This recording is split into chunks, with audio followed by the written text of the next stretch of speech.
வஞ்சிக்காதே வஞ்சிக்காதே வஞ்சிக்காதே வஞ்சிக்காதே. இந்த 100 நாள் வேலை திட்டம் என்பது 2005ஆம் ஆண்டு முத்தமிழர் கலைஞர் அவர்களும் ஒன்றியத்தில் இருந்த காங்கிரஸ் ஆட்சியும் சேர்ந்து எதுக்கு கொண்டு வந்தாங்கன்னா, ஏழை எளிய மக்கள் அதிகமாக வசிக்கக்கூடியவர்களுக்கு ஏதாச்சும் ஒரு விதத்தில் அவங்க உழைக்கிற உழைப்புக்கான ஒரு பணத்தை வழங்குகின்ற ஒரு திட்டத்தை கொண்டு வர வேண்டும் என்று ஆசைப்பட்டோம்.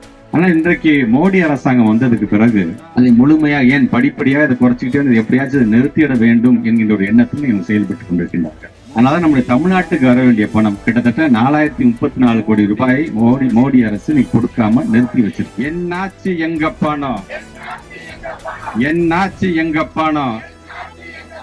இது இந்த பகுதியை சார்ந்திருக்கின்ற திருப்பூர் தொகுதியை சார்ந்திருக்கின்ற மக்களுக்கு மட்டும்தான் இந்த பிரச்சனையா என்று சொன்னால், தமிழ்நாடு முழுவதும் கிட்டத்தட்ட இதை நம்பி 76 லட்சம் குடும்பங்கள் இருக்கின்றது. இந்த 76 லட்சம் குடும்பத்துல கிட்டத்தட்ட 91 லட்சம் பேர் இதுல பயன்பெற்று கொண்டிருக்கின்றார்கள்.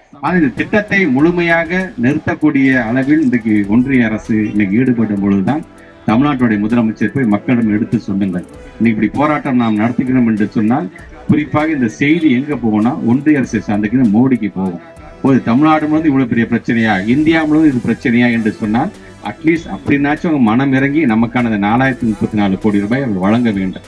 அப்படி வழங்கினால்தான் நம்மளோட தாய்மார்கள் ஏறத்தால் 5 மாதம் 6 மாதம் உழைச்சிட்டு நம்ம சம்பளம் வாங்காம இருக்கோம் பார்த்தீங்களா, அந்த பணத்தை நம்மளால் திருப்பி தர முடியும் என்ற விதத்தில் தான் இன்றைக்கு இது போன்ற ஒரு ஆர்ப்பாட்டத்தை நடத்த சொல்லியிருக்கிறார். தமிழ்நாட்டின் நலன்களையும் எதிர்காலத்தையும் யாருக்காகவும் எதற்காகவும் விட்டு கொடுக்க மாட்டோம். தமிழ்நாட்டின் உரிமைகளுக்காக ஒன்றுபட்டு போராடுவோம். தமிழ்நாடு போராடும், தமிழ்நாடு வெல்லும்.